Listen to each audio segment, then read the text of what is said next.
Muy buenas, bienvenidos a Mírame Televisión, a la autonómica de las Islas Canarias. Hoy de nuevo con la mirada puesta en la isla de La Palma. Ya lo han visto, la segunda parte del documental Lavaboms, producido por Geo Tenerife y que nos ha ayudado a entender otra parte fundamental de todo lo que ha sido este fenómeno volcánico que a partir del 19 de septiembre de 2021 cambió la vida de muchas familias, de cientos de familias en la isla de La Palma y de muchas otras personas en toda Canarias que vivimos sobre todo con atención lo que ocurría con el fenómeno en sí, ese fenómeno geológico de la erupción volcánica, pero también con la tan necesaria atención social y psicológica de tantas personas afectadas. La reconstrucción de la isla de La Palma es el motivo que ha centrado este segundo documental de Lavaboms y nosotros hoy queremos actualizar la situación, cómo está esa reconstrucción en la isla de La Palma. ¿Se han hecho las cosas bien? ¿Qué se ha hecho mal? ¿Qué se puede mejorar? Y sobre todo, ¿estamos aprendiendo la lección que nos ha dado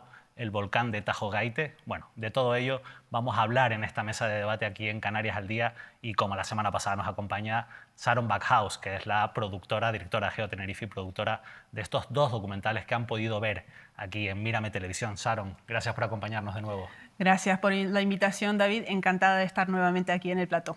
Y también están con nosotros Stavros Meletridis, es volcanólogo del Instituto Geográfico Nacional Científico. Gracias, Stavros, por acompañarnos. Gracias a ustedes por invitarme. Y una pata fundamental también para entender todo lo que es la reconstrucción de la isla, Héctor Izquierdo, comisionado especial para la reconstrucción de la isla de La Palma del Gobierno de España. Héctor, gracias por acompañarnos. Muchas gracias. La verdad que, Sharon, después de ver este documental nos volvemos a quedar impactados porque sobre todo, si el otro día hablábamos más bien de la parte técnica, de la parte científica, hemos entrado más en la parte humana, en la parte social, gracias a este trabajo que han desarrollado desde Geo Tenerife. Sí, gracias, David. La verdad que es un documental, tardamos 2 años en montarlo y para mí fue un reto mucho más grande que la primera, porque habían muchísimos temas y lo importante era ver la mejor forma de montarlo para que sea de utilidad de cara al futuro. Y lo que quería sobre todo es que se oigan muchísimas voces y de muchas formas. Por eso tenemos graffiti, tenemos canciones, un libro escrito por niños, muchas voces para que nos acerquemos a la realidad del día a día del palmero y cómo está viviendo todo este tema de la reconstrucción, para que empaticemos un poquito mejor. Porque a veces nos quedamos con algún titular, algo que sale en las noticias puntualmente y podemos tomar una decisión que esto nos gusta, esto no. Pero primero hay que entender realmente el día a día de lo que han pasado para luego poder arrimar el hombro, ayudar, empatizar y apoyarlos en este gran futuro que van a tener en la isla bonita que tanto queremos. ¿En qué momento se hace este documental, Sharon? Bueno, la verdad es que lo empezamos casi enseguida después de terminar el primero, pero nos costó bastante. Fuimos un equipo bastante grande buscando información, contrastando información, porque también queríamos poder resaltar los temas para que tengan una cierta lógica, ¿no? Porque nosotros estos documentales los llevamos a muchos países y no es lo mismo mostrar este documental en Guatemala o en una convención científica en Geneva, donde vamos a estar, o en Nueva Zelanda, que hemos ido también. Y queríamos realmente resaltar la idiosincrasia de La Palma, porque no es lo mismo pensar en otro país que se vive de otra forma y quería que la gente entienda primero lo que significa para el palmero, por ejemplo, su casa. Hay una frase que dice, la casa de un inglés es su castillo, pero en La Palma significa todo ese esfuerzo que hicieron tus antepasados, la ilusión que tienes por tu familia en el futuro. Y si tú no entiendes eso, no entiendes realmente esa sensación de dolor que sintió muchos palmeros cuando vieron arrasar a su casa. Bueno, empezando desde ahí ya podemos empatizar un poquito mejor y empezar a entender todo el esfuerzo que se está haciendo para intentar poner de buen pie a la isla y que pueda salir adelante, ¿no?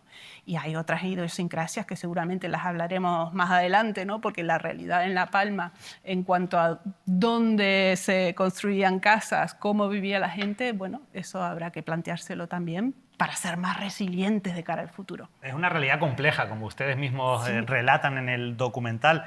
Héctor, además eres palmero y te ha tocado pues, esa responsabilidad de ser el comisionado especial para la reconstrucción de la isla de La Palma. A nadie se le escapa, y ahora lo comentaremos con Stavros, que los tiempos científicos quizás son un poquito más largos, tienen un poquito más de pausa, pero lo que es la reconstrucción ante un fenómeno de estas características realmente no puede esperar. Cuando uno intenta ponerse en el lugar de las familias, los afectados quieren soluciones lo antes posible y lo que hacen es mirar, obviamente, a las administraciones, y de todas las administraciones implicadas, con muchas competencias repartidas, a quien más se mira es al gobierno central, es al gobierno de España, a quien representas, Héctor. ¿Cómo ha sido vivir esta experiencia y sigue siendo a día de hoy? Bueno, lo vives de cerca, es una experiencia que vives. En mi caso, como hijo de afectados, mis padres vivían y han vuelto a vivir en Puerto Nao. Tuvieron que salir corriendo el 19 de septiembre, pues prácticamente como muchos afectados en el valle, con mi hermana rápidamente metiéndose en el coche, cargando todo para poder salir. De hecho, cuando se pudo volver mi padre tiene 90, mi madre 85 años, no estaban como para mucha gincana y mucha aventura, y cuando a los meses se pudo volver, 15 minutos a recoger lo esencial, pues te das cuenta que estaba la comida allí. Ibas con una planificación de venga, en 15 minutos que recojo, y lo que te encuentras es la comida encima de la mesa, de que se habían pues, tenido que salir corriendo. Y ves también las dificultades, lo empatizas, lo entiendes, lo vives, y eso que ha sido nada comparado con personas que han perdido su vivienda. Digamos, aquí ha sido una pérdida temporal. Las personas, los afectados que han perdido su vivienda, y además en una familia no uno, sino porque tenía su casa, pero el padre tenía la casa al lado y el abuelo tenía la casa anterior, o su hermano, y a lo mejor en la misma familia perdían 4 viviendas, pues una situación traumática. Y como comenta Sharon, es la vivienda, en una isla es tu legado que recibes y tu legado que vas a llevar en herencia a tus hijos. Pero la ciencia ha aportado muchísimo, y en el caso de Puerto Nao, pues la labor del IGN, de Involcan, de los organismos científicos que han ayudado en la recuperación, pues demuestra que poco a poco, trabajando, aprovechando el potencial que tiene pues de todas las administraciones, la estatal, tiene los organismos científicos, tiene el INME, tiene SEDEX, el Instituto de Ciencia de Construcción, trabajando coordinadamente. Es verdad que los plazos son los que son, que nos gustaría que fuese todo más inmediato, que nos gustaría todo, que llevan sus tiempos, pero que al final acaban saliendo. Y ponía un ejemplo, ahora en breve, en estos días, se da el Starmus, un festival que va a congregar pues, 10 premios Nobel, artistas de prestigio, y va a ser en Puerto Nao, gran parte. Se da en el puerto de Tazacorte, otro municipio afectado por el volcán, con Están en Los Llanos, tercer municipio afectado principalmente por el volcán, pero las sesiones se dan en Puerto Nao. Y cómo hemos cambiado de unos pueblos que podían estar cerrados y declararse territorio catastrófico y perderlo, a de repente, con la ciencia y con mucho trabajo, recuperarlo, no perder empleo, a base de los ERTE, ayudas de autónomos, y ahora llegar incluso a celebrar un festival internacional y darle difusión mundial. Hay esperanza, y es lo que yo creo que todos los palmeros tenemos, de superarlo y de, en la medida de lo posible, salir más fuerte de cómo nos encontramos antes del volcán. Ahora actualizaremos un poco, Héctor, si no te importa, cuál es la situación a día de hoy, sobre todo con todas esas ayudas que en su momento se prometieron, que en el momento en que se graba este documental, muchas de ellas todavía no habían llegado. Han pasado 2 años prácticamente desde este documental, nos gustaría actualizar todo eso. Sí. Pero al final, Stavros, hay una cosa que es innegable, ¿no? Y es que al final estamos ante un fenómeno geológico que tiene una explicación científica, pero que también tiene una afección social. ¿Cómo se lleva desde la parte científica el saber que obviamente un volcán cuando erupciona es destructivo y genera unos daños? Y sobre todo, ¿cómo se compagina eso con la parte social? ¿Cómo se hace desde el punto de vista científico para quien es un atractivo, evidentemente, a nivel profesional, poder estudiar un fenómeno de estas características sabiendo que después genera los daños que genera? Pues es una situación difícil. Es una situación difícil porque además te trata trabajar en un ámbito donde tú conoces gente, amigos, conocidos, familiares, afectados. Entonces lo primordial en esa situación es que tienes que trabajar lo mejor posible para poder que sean menos los afectados. Está claro que una erupción volcánica, cuando tú tienes una emisión de coladas de lava, es algo que al menos aquí en Canarias es inevitable. No puedes cambiar, de mucho que se ha hablado, cambiar el flujo, etcétera, etcétera, pero al menos intentar estar un paso por delante de lo que va a pasar es quizás lo más importante, ¿no? Y es algo que nosotros desde el primer día de la erupción hemos emitido un mapa con posible afección por las coladas de lava. Era una herramienta muy importante para la protección civil. Íbamos casi, a partir del segundo día, casi unas horas por delante de las coladas para poder ayudar a los afectados, porque, como he dicho, es algo inevitable. Entonces, lo único que puedes hacer es que sean los daños mínimos, ¿no? No vas a escapar de la destrucción de las viviendas de tener los invernaderos o las plantaciones cubiertas del material, pero al menos ayudarles y luego proteger, ¿no? Con todo ese dispositivo que se ha montado de parte también del Gobierno de Canarias, de la Administración General del Estado, de proteger de los gases, de la ceniza.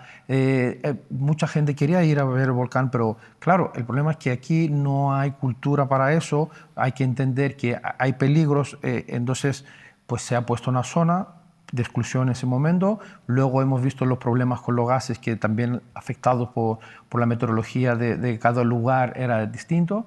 Entonces, lo único que puedes hacer es trabajar lo que uno sabe y luego tener siempre primordial y en primer plano el bienestar de la gente. No sabemos cuándo puede durar una erupción. O sea, nadie podría decir si iba a durar 85 días o 185 días. La Sarrieta ha durado 6 años. No puedes hacer otra cosa. Es trabajar, trabajar, cada día una nueva guerra, una nueva batalla e intentar que estén todos a salvo.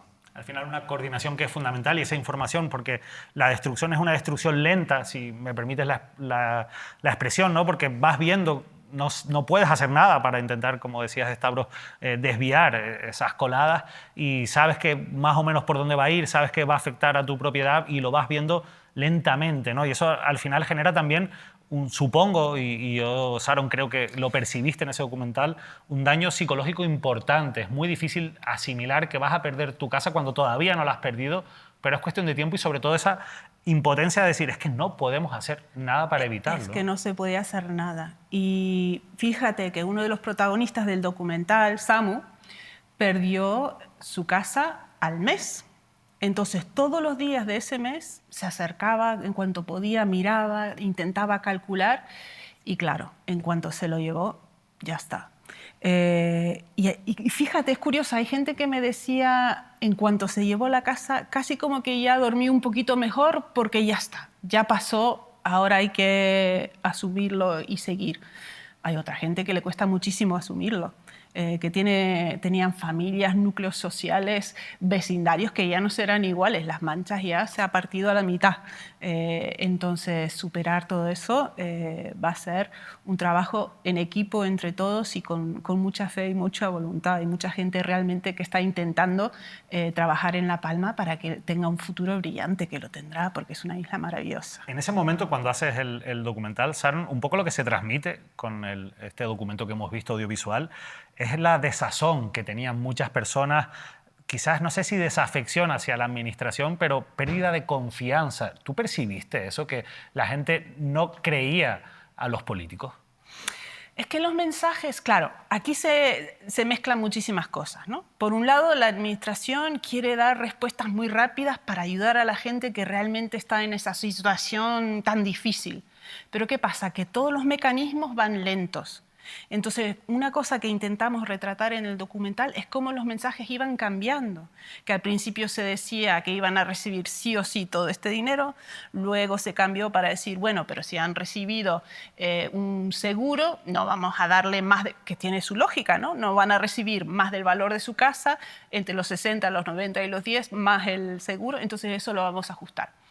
Entonces los mensajes que iban recibiendo y la forma de dar esos mensajes un poquito informal, que a veces costaba encontrar esa información, todo eso realmente perjudica y a veces tenías la sensación que todo eso generaba un desastre casi más grave que el volcán en sí.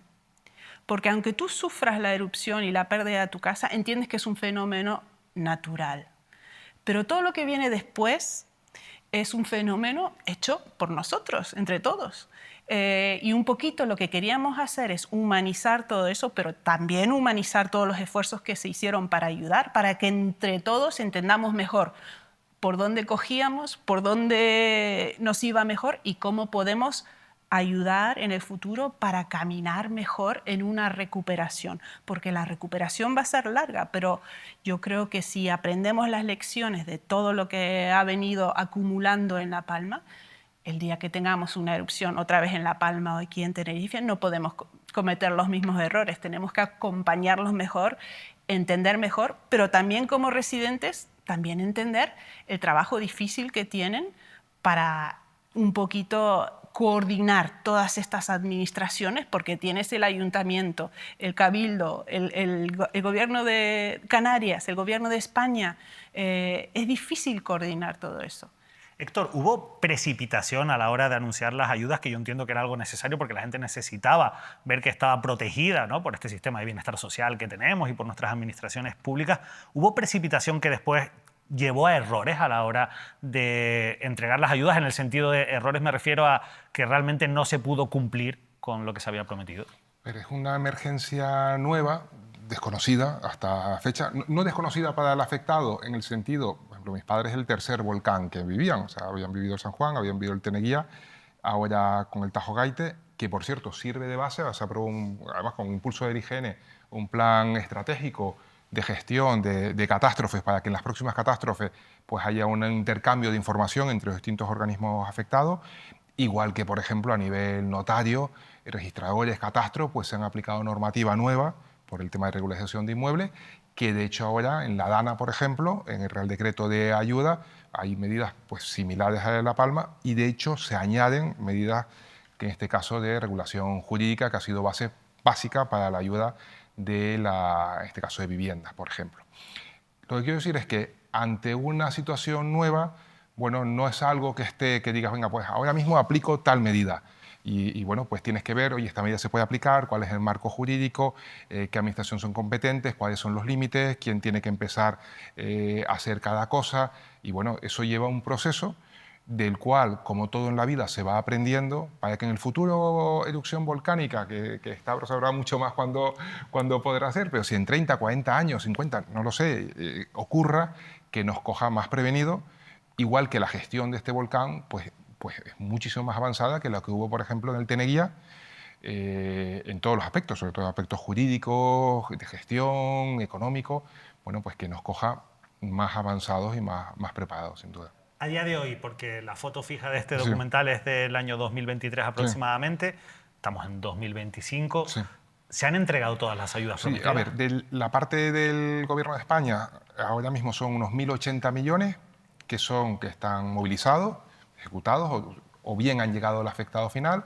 o bien están en otra administración, que es la que tiene que terminar de hacer la aportación correspondiente. No sé, prácticamente está todo ejecutado de esa parte. Obviamente, si van llegando nuevas partidas, pues se irán sumando, pero de ese importe prácticamente está el 90 y largos % movilizado, ejecutado. No hay ningún proyecto que os recuerde ahora, ningún PERTE similar, ningún proyecto de inversión similar con esos grados de ejecución en ese tiempo, sobre todo porque había una voluntad de las administraciones de gestionarlo rápidamente y además porque está muy atomizado. Hay otros proyectos que, oye, transfieres una cantidad de dinero a otra administración. Aquí, por ejemplo, el IRPF es individual, es una ayuda individual. Seguridad social es individual. Cuestiones de pagos del consorcio de seguro es individual. O sea, son ayudas muy fragmentadas. No se ha devuelto dinero, que eso es importante. Hay un grado de ejecución hasta la fecha del 100%. O sea, no ha habido devuelto dinero. 1 millón de euros de un municipio por el plan de empleo que no fue capaz de, digamos, de gestionar, de digerir en ese periodo de tiempo, porque eran anuales, pero se ha podido reincorporar en el siguiente plan de empleo. Y no ha habido nada hasta la fecha judicializado. Entonces son, digamos, los 3 criterios de gestión: que ejecute, que no se judicialice y que no se devuelva el dinero. Se ha movilizado el dinero, Héctor, pero ¿todas las familias que perdieron su vivienda con el volcán de La Palma han recibido la ayuda? No. Tienes una parte que es aquel afectado que estaba asegurado. El afectado asegurado, prácticamente el 100%, ha cobrado el consorcio de seguro. El consorcio ha funcionado muy ágil. Pero el seguro no cubría el 100%. Normalmente los seguros cubren un 90%, un 80%. A partir de ahí ha habido una ayuda de 60.000 euros que, sumando lo asegurado más los 60.000 euros, la gran mayoría llegaba al valor real de la vivienda. No obstante, había viviendas que no y tenían un aporte de 30.000 euros. digamos que el asegurado más los 60 más los 30.000, que eso sí está abonado, pues prácticamente llegaba al 100%. Podía haber una vivienda, pues no sé, que valiese 1 millón, pues que lo asegurado fuese 900.000 y que 60 más 30 se quedasen en 90.000 y te faltase, pero no es lo habitual en las viviendas. En La Palma son importes más bajos. Digamos que el asegurado sí, además de una ayuda de enseres, que son unos 10.000 euros, que eran pues, ¿no?, los inmuebles, lo que tenías, el contenido de la vivienda. Ese importe, digamos, se puede decir que sí. Ahora bien, hay una parte que no, que es el afectado que no estaba asegurado o que no le dio tiempo de asegurarse, porque cuando empezó el volcán se permitió, las aseguradoras al principio no aseguraban, pero el consorcio garantizó que iba a ser el abono, y la normativa de seguro te obliga una semana para hacer los trámites. Entonces, pues hubo afectados más en la zona de la laguna, Todoque, que veían inexorablemente cómo se avanzaban las colas de lava y que en una semana intentaban asegurar la vivienda. Algunos pudieron asegurarla, pero desgraciadamente otros llegó la lava antes de tener, digamos, la documentación en regla. Así que tenemos ese colectivo que es el no asegurado o el que no ha podido asegurarse en ese tiempo.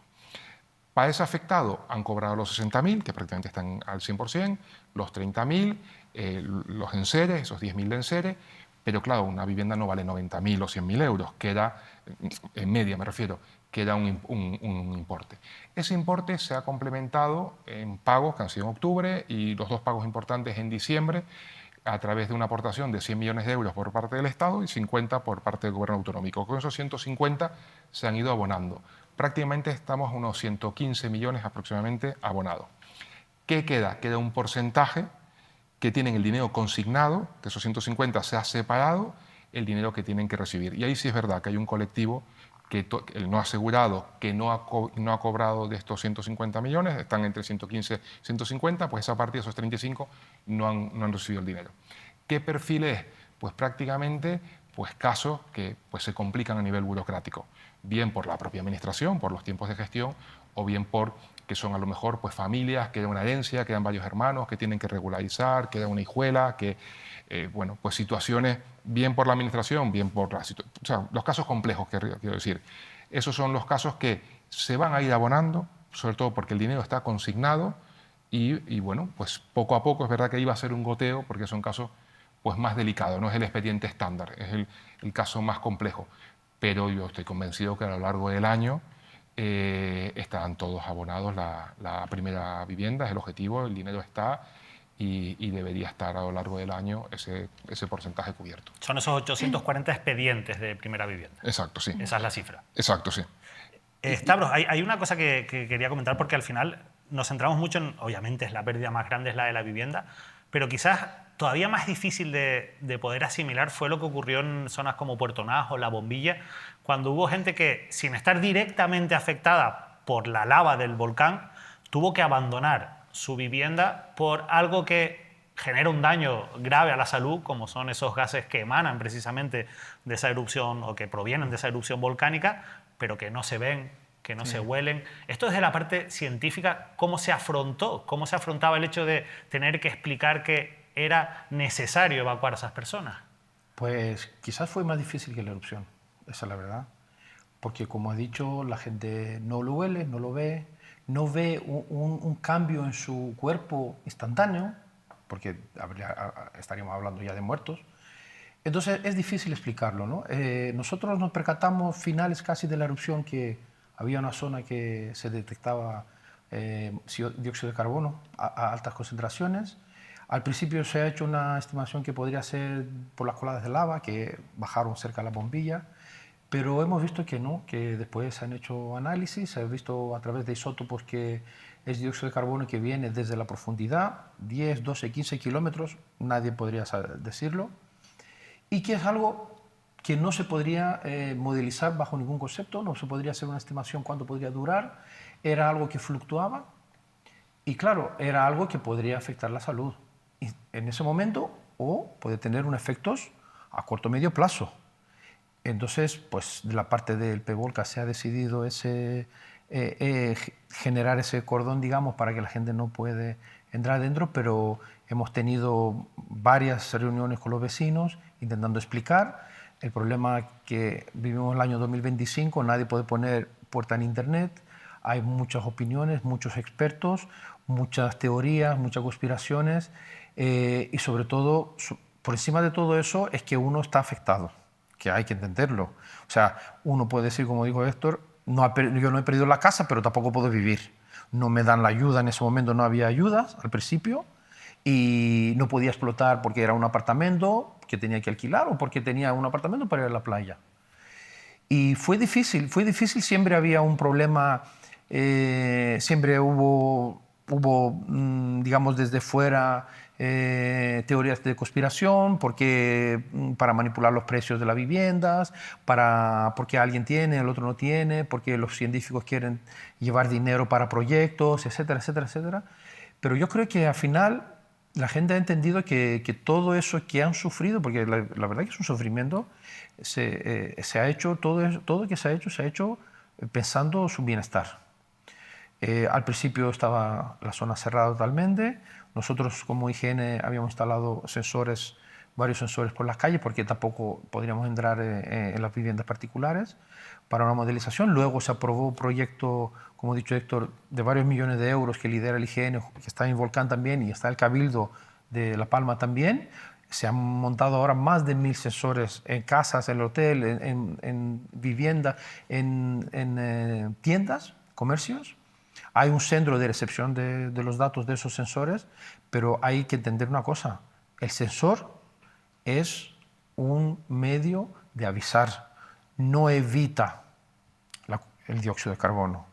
Entonces, ahora mismo hay una parte de Puerto Naos que está abierto, la gente puede disfrutar de la playa, su casa, sus tiendas, pero hay una parte que todavía tenemos ese problema. ¿Y qué previsión hay en ese sentido? No hay ninguna previsión. Han bajado, la gente ha vuelto a los sitios donde ha bajado el CO2. Siempre hay un poco, pero ha bajado, hay un poco de lo normal, pero no hay previsión, no hay ninguna estimación, no hay ningún patrón, no hay ninguna modelización. ¿Por qué? Porque llevamos casi 4 años desde que empezó ese fenómeno. Es un espacio de tiempo, es tiempo muy corto para poder... y luego hablamos de gases, algo que depende de la marea oceánica, del tiempo, de las presiones, del calor, del viento, de la dirección del viento, porque además el Puerto Naos, la bombilla está ahí abajo encerrado. O sea, depende de tantos factores que es imposible. Necesitamos unos datos bastante largos, hablamos de varios años, muchos años, más de décadas quizás, para poder decir, con la ayuda también de proyectos de inteligencia artificial, para poder intentar modelizar el comportamiento de esa emisión de gases. Y luego está la incógnita, está la incertidumbre, ahí a 10 12 kilómetros en profundidad, el magma, por donde sale el gas, que ni siquiera hace falta que el magma esté bajo el Puerto Naos. El magma puede estar 30 kilómetros mar adentro, porque no hay verticalidad en los volcanes. Eso puede venir de muy lejos y es imposible modelizarlo. Al final, Sharon, hay muchos mensajes que se dan en este documental. Hay un elemento del que se habla mucho, ¿no? Y es la justicia social, ¿no? Sí. Y yo creo que es algo en lo que todos deberíamos de creer, ¿no? Cuando vivimos en un Estado democrático en el que esperamos que esté articulado de tal manera nuestro Estado de Derecho que se garantice dentro de las posibilidades la justicia social. Y había situaciones que se plasman en este documental y que hemos vivido todos, porque si bien a nadie se le escapan los grandes esfuerzos solidarios que se han vivido, incluso esas donaciones que permitieron también que llegasen esas ayudas también a parte de esos afectados, también es verdad que hemos vivido la otra cara del ser humano, y es la cara, por ejemplo, una de las participantes en el documental recuerda cómo una vez que se permitió construir en suelo rústico, lo cual iba a acelerar sobre todo ese proceso de reconstrucción para que aquellos que habían ya podido cobrar porque cumplían con todos esos requisitos sus ayudas antes que el resto pudiesen ya empezar a construir en nuevos suelos, en nuevos espacios donde no se podría, apareció el fenómeno de la especulación. ¿Eso cómo lo llevaba la gente? ¿Sabes? A ver, hemos visto realmente lo mejor de muchas personas y lo peor de otros. Y es triste cuando es dentro de una sociedad, tú ves que una medida que realmente se pensó para agilizar algo, para ayudar a gente que había atravesado todo este drama, luego entraron los que quisieron aprovecharse escopetando los precios. por terrenos que son 3 piedras que no tienen ni luz, ni agua, ni acceso. Y la verdad es que a mí lo que más me ha impresionado es la resiliencia, esa garra palmera y cómo han salido adelante pese a todas estas trabas, ¿no? Pero a mí, si estamos hablando de justicia social, uno de los mensajes que más quisimos transmitir es que por la necesidad, tal y como está plasmada la regulación en España hoy por hoy, todo se tenía que hacer en base al ladrillo, ¿no? Tú tenías esta casa, yo te puedo ayudar así. Pero detrás de esa casa hay una familia con una abuela, con un hijo, con un niño. Y nos hemos atravesado mucho peleando, discutiendo, debatiendo si alguien recibe más, si alguien recibe menos, si fue justo este, si fue justo el otro. Se publicaban los nombres de quién recibía qué. Se enfrentaban los vecinos y los afectados entre sí porque no les parecía justo que uno recibía antes del otro. Y nos hemos olvidado que lo primero son las familias, son las personas. Pasa algo así. Me encantaría si de cara al futuro, antes de entrar a valorar casas, a valorar ladrillo, que tengamos algún instrumento donde podamos decir, ha pasado esto, hay que ayudar a tantas familias y lo vamos a hacer así. Luego ya vemos cómo se reconstruyen las casas, pero primero vamos a ayudar a esas familias y a esas personas y reconocer que son seres humanos. Y de eso se trata, estar en una sociedad desarrollada, ¿no? Ayudarnos entre nosotros y tener esa empatía. Y luego esos titulares tan antipáticos que salieron, porque en La Palma se están aprovechando, han recibido muchísimo dinero. Hombre, uno de los temas que queríamos realmente resaltar es el día a día, lo difícil que ha sido para que entre todos entendamos ese esfuerzo que hay que hacer para ayudar, porque el día de mañana nos puede tocar aquí o en otra isla. Al final esa empatía que es fundamental, pero evidentemente todo este proceso de Tora ha mostrado, lo comentaba Sharon, esos agujeros también administrativos, ¿no? Ha habido que aprobar decretos de urgencia para intentar agilizar, ¿no? las situaciones y ese proceso de reconstrucción. En ese sentido, ¿se está trabajando en algo? ¿Se han aprobado modificaciones legislativas importantes? ¿Qué ha cambiado? Si mañana hubiera una erupción o dentro de un año en la isla de La Palma, ¿qué cambiaría con respecto a lo que ha ocurrido ahora? Hombre, ahí es todo el trabajo que se ha ido realizando a través de reales decretos o reales decretos leyes, por la cuestión de urgencia, es decir, a través del Ejecutivo, desde el Gobierno, pues eso va quedando como una base para futuras catástrofes. Pues obviamente que se adaptarán en función de cuál de ellas sea, si es un tsunami, si es un terremoto, si es un volcán, porque cada una tiene sus características particulares y en el caso del volcán básicamente es el enfriamiento de las coladas. Es una catástrofe que, a diferencia a lo mejor de un incendio, que puede volver a reconstruir en un plazo más inmediato, un volcán, bueno, ha habido que hacer labores de ingeniería espectaculares, de construir carreteras sobre colada o también apoyadas en el sentimiento palmero, que es admirable, de superación, y lo ves en las fincas de cómo se va sorribando, se va construyendo, se van recuperando pues parcelas, fanegas para los plátanos. Y ese cambio también a nivel normativo pues se va quedando como un registro para, por ejemplo, el caso de la Dana. Bueno, pues mucho del articulado de los primeros reales decretos que se aprueban vienen del modelo de La Palma. Los ERTE autónomos, cesantías para autónomos, moratorias de hipoteca, o de créditos agrarios, toda esa normativa pues tiene una base de, digamos, la experiencia que se tiene de La Palma, igual que a futuro pues irá pues, enriqueciendo la normativa legal para adaptarse ante algo tan excepcional que requiere, por supuesto, muchísima empatía de la Administración y de entender que incluso aunque se abone todo lo perdido, el dinero no cubre el valor moral y espiritual de lo que has vivido, de tu tierra, de tu casa, de tus recuerdos, en muchos de su trabajo. Eso no hay dinero que lo pague, pero por lo menos intentar compensar en la medida que la normativa lo permita. Y al final, ¿se puede poner freno legalmente de alguna manera a esos comportamientos que yo creo que son fruto o derivados del sistema en el que vivimos, donde bueno, pues, la economía prima en muchas familias y en la desgracia se ve la oportunidad para algunos? Siempre, como bien comenta Sharon, pues una emergencia pone a cada uno en su lugar y ve el que da más y hace todo lo posible y el que lo ve como una oportunidad económica y saca un rédito. Bueno, ocurre yo creo que en cualquier sociedad.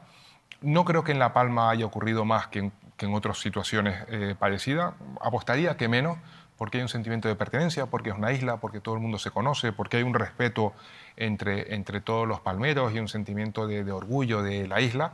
Bueno, pues seguro que habrá habido algún caso, para eso está la normativa. Yo creo que ahí las fuerzas de seguridad del Estado pues, han ayudado mucho, Guardia Civil, Policía Nacional.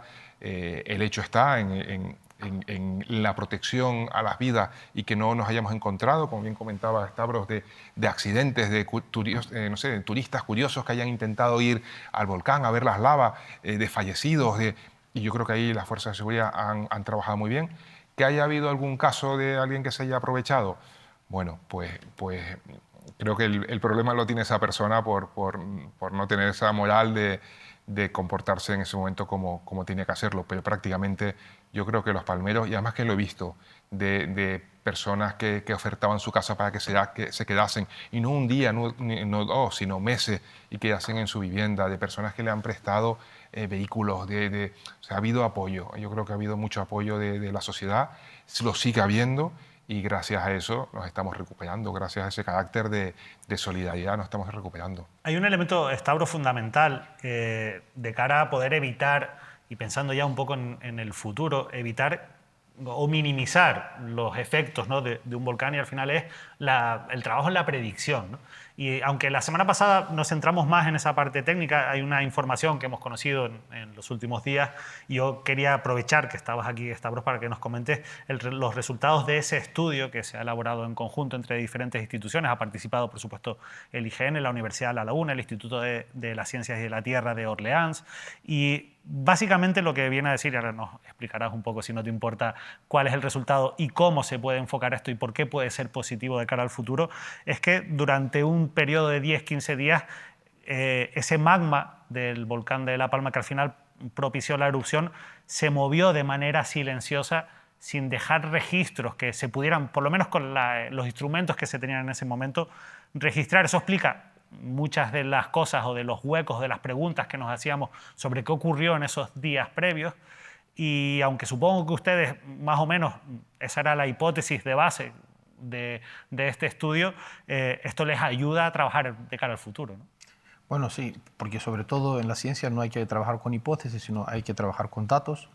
Nosotros, como otras instituciones, otras entidades que han trabajado durante la erupción, ahora es el momento de recabar los datos, de trabajarlos, ver qué hemos visto y qué podríamos aprovechar de esos datos y generar ciencia, sobre todo para la población, para la sociedad, porque hay que entender que hay una parte de la ciencia que es pura investigación, que quizás algo que la gente a pie no entiende cómo le puede afectar de día a día, pero hay otra parte que sí es directamente relacionada con la sociedad.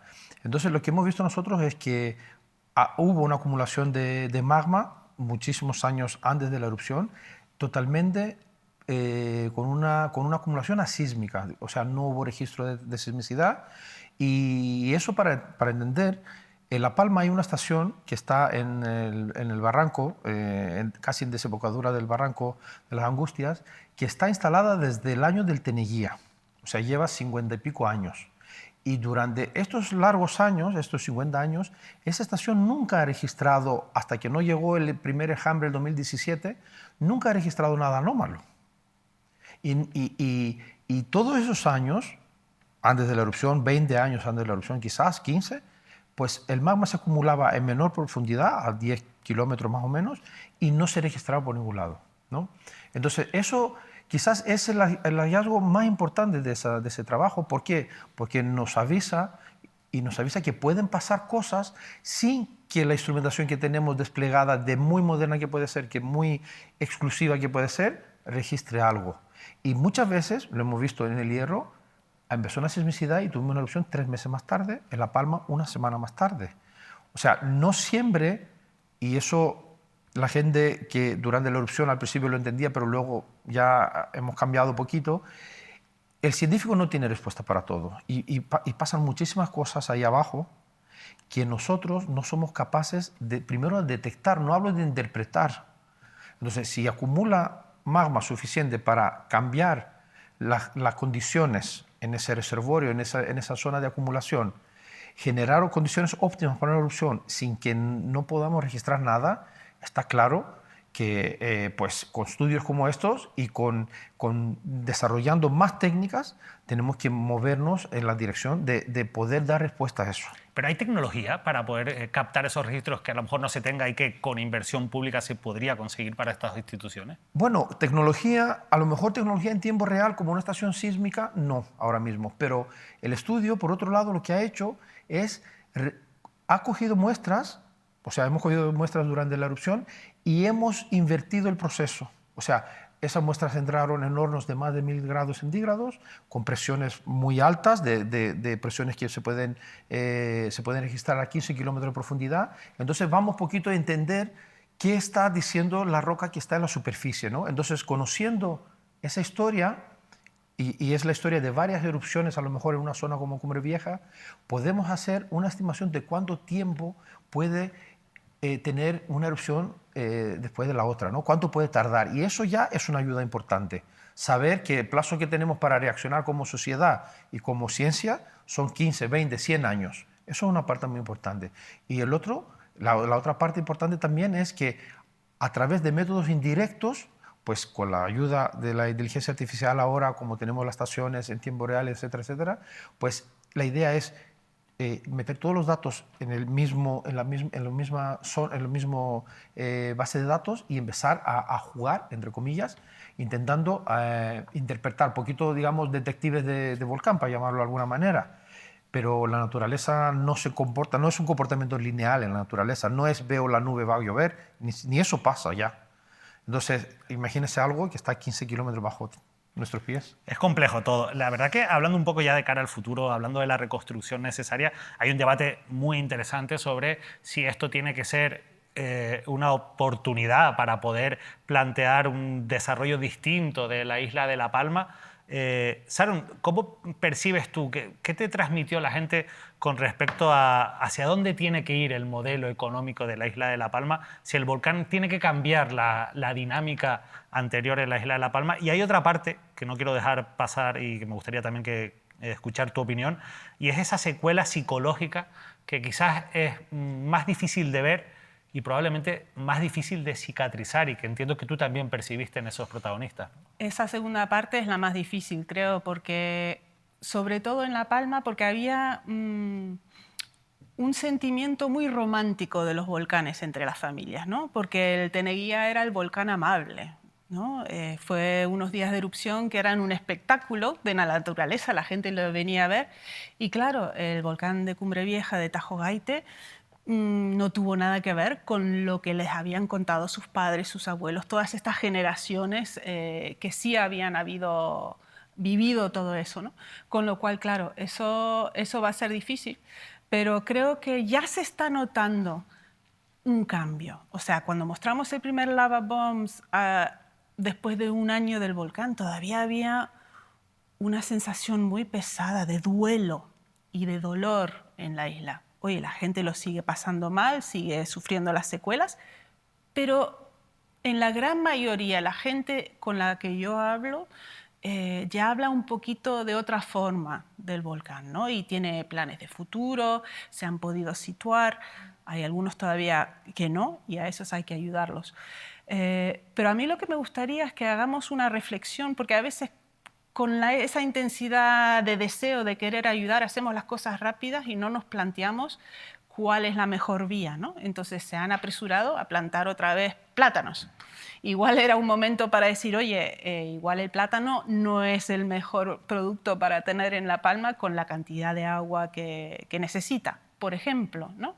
Entiendo que hay toda una industria, no es solo el 50% del PIB, el plátano, pero todas las industrias asociadas que ya tienen las exportaciones ya establecidas, con lo cual se entiende que es difícil cambiar de noche a la mañana, pero es un buen momento para reflexionar en otro tipo de agricultura, y un poquito eso lo hacemos con Frank Garlas, que es maravilloso, un plátano, que él realmente cuida todos los microorganismos de la tierra, y cuando vas a su plantación es que oyes pájaros y bichitos, y es maravilloso, y un poco planteamos eso, ¿no? Ver la agricultura, pero cómo se puede empatar con otra cosa, como el turismo, pero no el turismo masivo, como tenemos aquí en Tenerife. Creo que la gente realmente todavía tiene ese rechazo en La Palma al modelo que se vive, por ejemplo, aquí en Tenerife.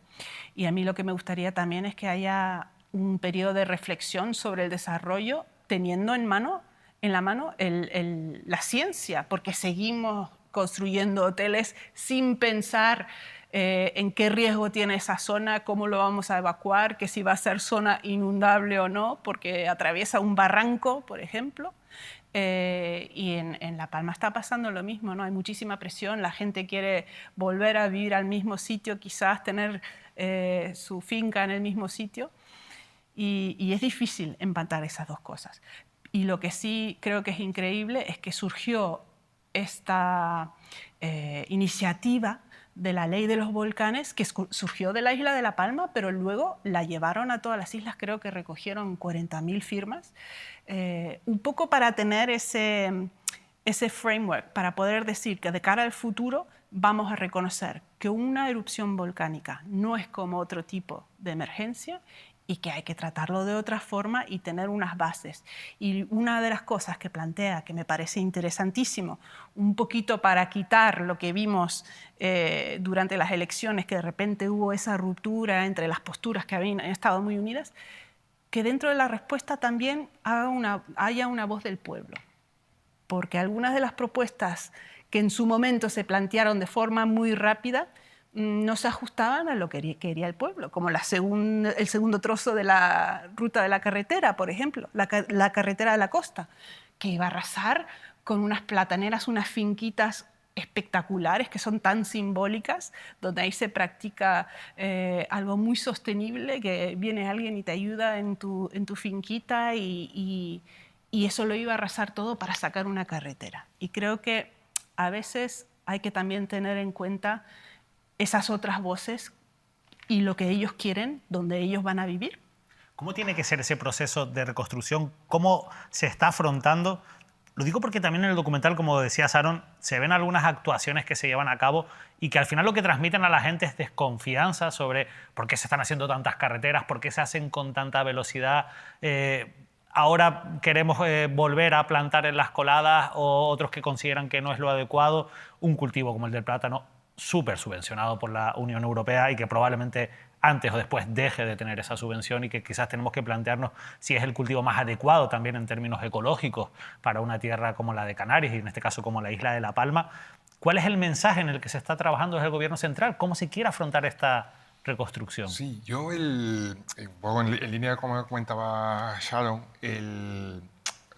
sí se está produciendo una recuperación y los números en crecimiento del PIB, reducción del desempleo, cualquier indicador de consumo de cemento, de matriculación de coche, de consumo empresarial, va subiendo. Eso sí se nota, yo creo que un cambio de cuando se rodó en un momento a la fecha actual, en este tiempo, y la economía va mejor y eso percibe, y ese optimismo también sirve un poco ver los referentes, que muchos de los referentes en el fondo son los palmeros que van trabajando. En diciembre ya hubo recolección de plátanos, por ejemplo, en una de las fincas del Galeno. Fue muy emocionante, casas que ya están terminadas y que ya están viviendo. O sea, se va avanzando y eso sí permite ver distintos factores. Uno, la necesidad de la gente, que eso es clave.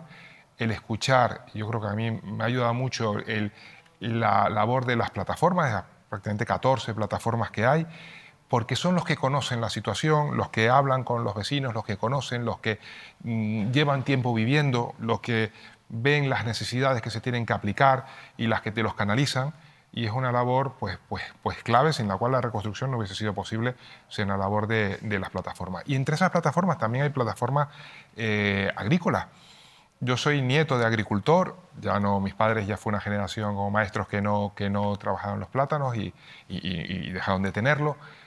Pero el agricultor, y en este caso el platanero, sabe, yo creo, y defiende lo suyo porque sabe que es lo mejor para él. A mí me cuesta mucho, además de que el Estado no tiene competencias en esa materia, porque son competencias en agricultura, muchas de ellas autonómicas, o que se llevan desde Bruselas, el imponer, casi el hablar, me daría hasta vergüenza. Sí es verdad que he preguntado en algunos casos, oye, ¿es el mejor cultivo, plátano? ¿Es momento de cambiar a, no sé, aguacate, la vid? ¿Cuál creen que es mejor?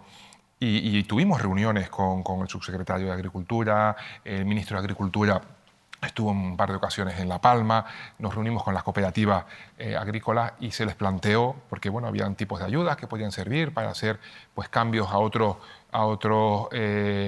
tipos de frutas. Y el agricultor es el que sabe. Yo al final sí es verdad que los defiendo porque lo he vivido en casa y porque los admiro, la labor de verdad que están haciendo y sorribando y trabajando y recuperando la finca, y porque en el fondo, si ellos viesen que algo sería mejor, serían los primeros que lo defenderían, ¿no? Yo creo que de las cosas que va hoy aprendiendo en la reconstrucción es lo poco que sabemos y que ese conocimiento lo tiene la persona que está en el día a día. Yo puedo estudiar economía y tener un doctorado en economía, pero no sé la necesidad que tiene el de la tienda, el del bar, que ve que baja los clientes, que tiene un ERTE, que tiene un empleado, que tiene una cuota de autónomo, que tiene sus necesidades, que tiene su préstamo. Él es el que me tiene que decir, mira, Héctor, a mí lo principal es consigue o trabajen desde el gobierno de España, apoyen pues, una moratoria para los préstamos, eso es fundamental. O al contrario, tengo empleados en ERTE y ahora mismo con esta situación se van al paro, no hay problema, o hay un plan de empleo, se nos va la gente de la isla. Y son los que nos canalizan esa información. Y está yo creo que funcionando, porque de hecho los datos funcionan. Es verdad que a nivel micro, cada afectado es un mundo y tiene una situación. Oye, pues yo la media sea muy buena, pero no es mi caso. Pero la media de empleo, digo, de renta per cápita, de PIB, mejora. Y es porque la gente, yo creo que nos canaliza en lo que es necesario. La verdad es que los datos... A veces hablar de macroeconomía es cruel. Lo comentabas, Héctor, por esos casos individuales, sobre todo los que son afectados directamente por el volcán. ¿De qué vale que el PIB haya subido o crecido como ha crecido en los últimos años, que tengamos en la isla de La Palma los mejores datos de empleo de la historia, incluso mejores que antes? De antes de la crisis. Que antes de la crisis, mejores, sin duda. Están ahí porque son datos objetivos. Pero ¿no? el afectado que no está en ese grupo, claro, la situación es diferente. Por eso... Sí, tienes razón. O sea, hay que medirlo porque no es lo mismo el dato medio que el caso particular, sin duda. Pero igualmente, teniendo esa sensibilidad y esa empatía, no queda de otra también que analizar esos datos. Y es que se puede decir que la economía de La Palma está en una buena salud en estos momentos con esos datos macroeconómicos. Y a mí es que hay una cuestión que le doy muchas vueltas, que a lo mejor no parece tan importante, pero a mí sí me lo parece porque creo que es fundamental, la gestión eficiente del dinero público, porque al final todo el dinero que no se gestiona eficientemente después es menos dinero que puede llegar a ayudar a quien de verdad necesita esa ayuda. Y antes nombrabas, Héctor, esa bonificación del IRPF para todos los residentes en la isla de La Palma, para todos. Sí. Los que han sido afectados, los que no han sido afectados, los que especulaban con ese suelo del que se habla en el documental y los que no.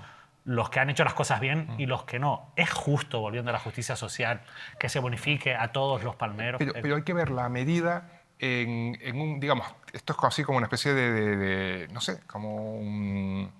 Quiero buscar así un símil, como si hiciésemos un producto que tienes que tener distintas características y vas sumando y ahora me falta un poquito más de sal o ahora me falta un poquito más de agua, ahora tengo que poner...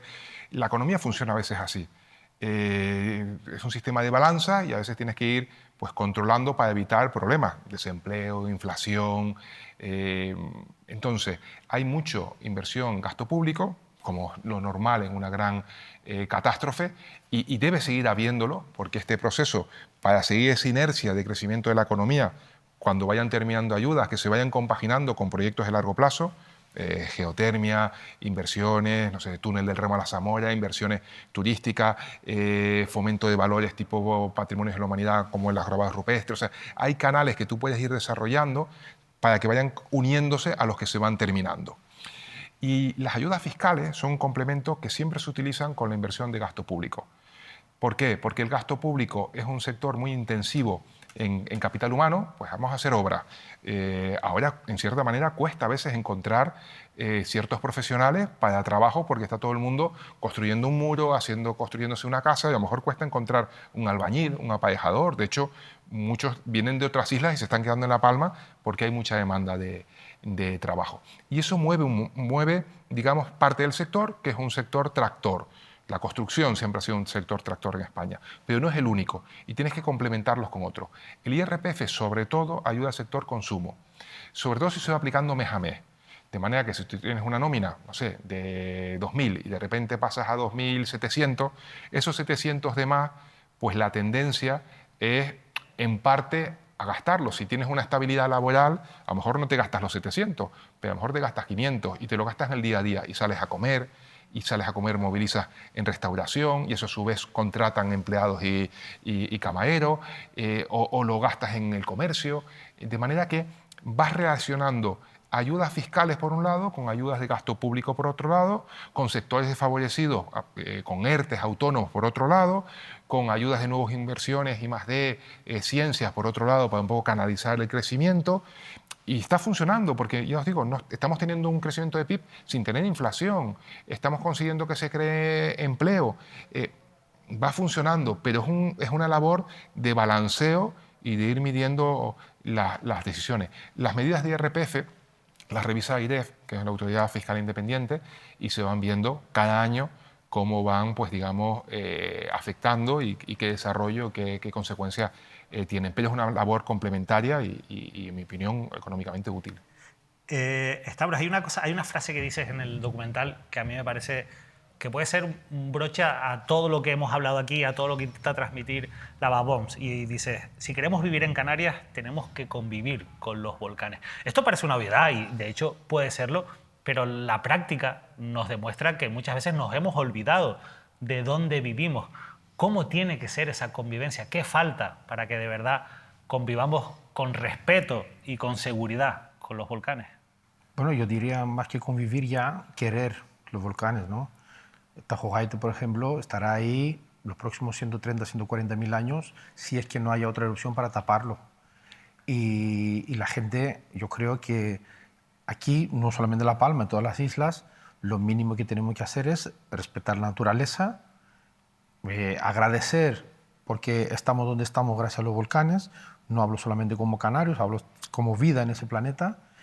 Luego el volcán aquí, o los volcanes aquí, han dado siempre la materia prima para varias cosas, desde construcción, desde la tierra fértil, desde el turismo, toda la actividad que se desarrolla, por no decir toda, bueno, casi toda la actividad que se desarrolla en la isla están ligadas a los volcanes, pero poco lo respetamos, poco lo queremos y sobre todo poco lo entendemos, ¿no? Que es quizás el problema mayor. Pensamos que el volcán está ahí solamente para destruir, pues va a ser un futuro muy difícil, porque lo que hemos visto en La Palma lo podríamos haber visto en el Hierro, pues fue submarina. Hemos visto otro tipo de erupciones en Tenerife, en San Juan, hemos visto también el Garachico, que mucha gente se ha olvidado que Garachico ha vivido unas manchas hace 300 años, ¿no?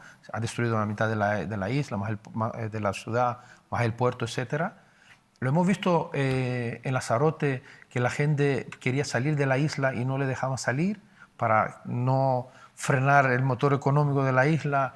Y, o sea, los volcanes están ligados en todo con lo que hacemos nosotros aquí y hay que aprender a vivir con ellos, a vivir no solamente para explotarlos, porque a nosotros ahora mismo estamos explotando los volcanes, ¿no? Parque Nacional del Teide, Parque Nacional de Timafalla, Taburiente, La Gomera, todos los parques rurales, todos los otros sitios protegidos y lo explotamos, ¿no? Pero entonces hace falta educar a la población desde edades muy pequeñas, qué es lo que vemos cuando abrimos la ventana de nuestra casa, dónde vamos a trabajar, qué materia prima usamos para construir o para desarrollar nuestra actividad y entender que sin volcanes no podemos nosotros. Entonces, que haya un volcán que ha destruido una parte de una isla, estamos de acuerdo, pero es el problema que tiene cualquier sociedad desarrollada viviendo al lado de un volcán. Cuando más desarrollada es la sociedad, más vulnerable es. Entonces, eso no pasó con San Juan, nadie se acuerda de San Juan, aunque San Juan fue una erupción importante, nadie se acuerda. ¿Por qué? Porque no había no había internet, no había infraestructuras, no había naves industriales, no había la cantidad de invernaderos, los hoteles, no había nada. Nosotros hemos desarrollado esa sociedad, hemos ido como islas, como parte de España, hemos ido muy avanzados, pero no hemos mirado en ningún momento cómo podemos bajar ese riesgo. Y para bajarlo ahora, es la única forma para bajar riesgo, ya que tenemos que vivir en esas islas, es bajar la vulnerabilidad. Necesitamos una ordenación del territorio correcto, necesitamos grandes infraestructuras donde tienen que estar, necesitamos EPVolca, que se ha aprobado en 2011, se ha actualizado en 2018 y se va a actualizar otra vez. Necesitamos, como se ha visto ahora, una legislación que permite no solamente tratar con la emergencia, sino tratar con la post-emergencia, que es la más importante, parece, y poco a poco hay que desarrollarlo. La verdad es que estamos a tiempo de estar más preparados de cara a la próxima erupción. No sé si crees que será en la isla de Tenerife. No tiene que ver la isla, ni siquiera. Yo lo voy a simplificar un poquito más. Ahora mismo una sociedad como es Canarias no necesita ni siquiera una erupción para pasarlo mal. Mañana podemos tener una sismicidad intensa en cualquier de las islas por 30, 40, 50 días sin erupción y vamos a tener casi los mismos efectos que ha tenido La Palma. Hundimiento de la economía, problema social, lo vamos a tener lo mismo. O sea, no hay que esperar una erupción para actuar. Hay que estar preparados, educar y prevenir con políticas correctas en todas las direcciones. Ciencia, sociedad, la misma parte de decisión políticas, administrativas, etc. La verdad que es una reflexión que yo creo que ese aprendizaje es lo más importante que tenemos que sacar. Sharon, nos tenemos que ir despidiendo. ¿Va a haber una tercera parte de Lava Bombs? ¿Te lo has planteado? Pues mira, precisamente estamos hablando con un par de distribuidoras que están interesados en unas ideas que tenemos, porque lo que nos gustaría hacer, como entrenamos a estudiantes de varias partes del mundo, ir a Nueva Zelanda, ir a otros sitios donde han vivido otros temas similares, ver qué han aprendido, qué han aplicado, que luego podríamos traer otra vez a Canarias. Y me encantaría, dentro de un año, 2, volver a La Palma y hablar no de la reconstrucción, pero de la recuperación. Eso lo quiero ver yo, que todos estén de buen pie y saliendo para adelante. Eso lo quiero retratar. Gracias, sí, Sharon. De verdad, felicidades por este trabajo y sobre todo por acordarte y no dejar que caiga en el olvido la situación de tantos palmeros y de una isla que es fundamental en Canarias, a la que todos le tenemos un cariño especial. Siempre yo escuchaba decir, es que desde que se enfría la lava, se enfriará también la atención hacia el pueblo palmero. Trabajos como el que tú has hecho ayudan a que se mantenga viva esa necesidad, ¿no?, de no olvidar a los palmeros. No olvidar, pero también ayudar a prepararnos para un posible futuro evento. Esa es la idea. Gracias, de verdad, Sharon. Héctor Izquierdo, gracias por habernos acompañado. También Stavros Meletlidis por estar con nosotros y ponernos esa visión científica tan importante. Nosotros nos vamos. Esperamos que haya sido de utilidad todo este programas especiales que hemos hecho para analizar, gracias a ese trabajo documental tan fantástico que ha hecho Geo Tenerife, esa realidad del volcán de La Palma, para no olvidar, pero para aprender también la lección y mejorar en todos esos errores que se han cometido. Hay veces que los sentimientos, la mejor manera de expresarlos es a través de la música. Por eso, al volcán de La Palma también le ha puesto música a un artista que es protagonista en este segundo documental de Lava Bombs. Con Mario Rodríguez nos despedimos. Que pasen una feliz noche.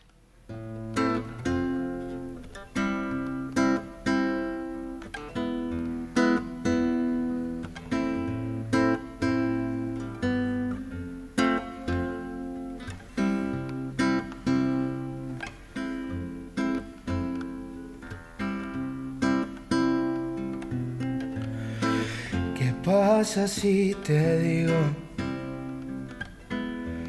que no sé en qué momento exacto ocurrió? Y tal vez digas tú lo mismo, que un movimiento de lava y fuego sin previo aviso vino y se quedó. ¿Y qué pasa si te digo que hoy está ardiendo nuestro pobre corazón y el sentimiento de un canario en un ambiente desolado a un palmero presta su voz?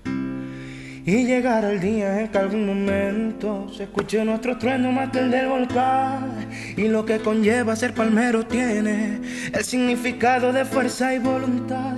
Y no me arrepiento de nacer y crecer en estas laderas que en su día se juntaron nuestras vidas. Y que la lava y el fuego nos la junta otra vez.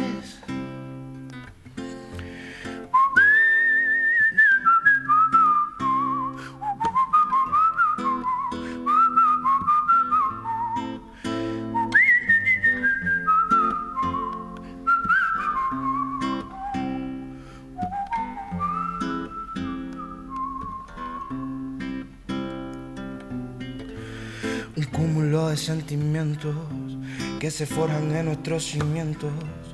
La vida de muchos palmeros que ayer se vieron con miedo y hoy sus recuerdos perdieron.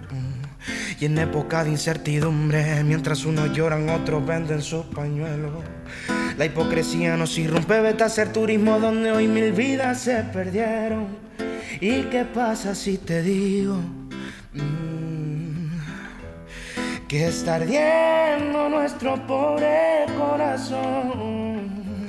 Y el sentimiento de un canario en un ambiente desolado a un palmero presta su voz. Y llegará el día en que algún momento se escuche nuestro trueno más que el del volcán.